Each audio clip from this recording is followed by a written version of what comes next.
Early blight is a problem we face with tomato growing.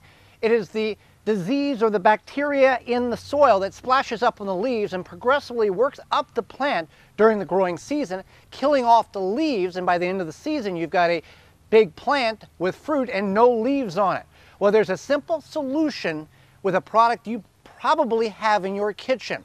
It's called yellow whole grain cornmeal.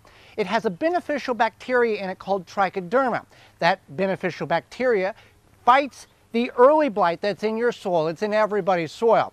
So at the time of planting or after you've planted, such as we have here, just take a handful of whole grain yellow cornmeal and make a ring around the base of the tomato plant, sprinkle it around, and you can water. And throughout the growing season, this will help fight that early blight that typically is attached to the soil that will splash up on your plants. Additionally, you can utilize mulch to help prevent that soil from splashing up in combination with the yellow whole grain cornmeal, and always trim the bottom 6 to 8 inches of the plant throughout the growing season.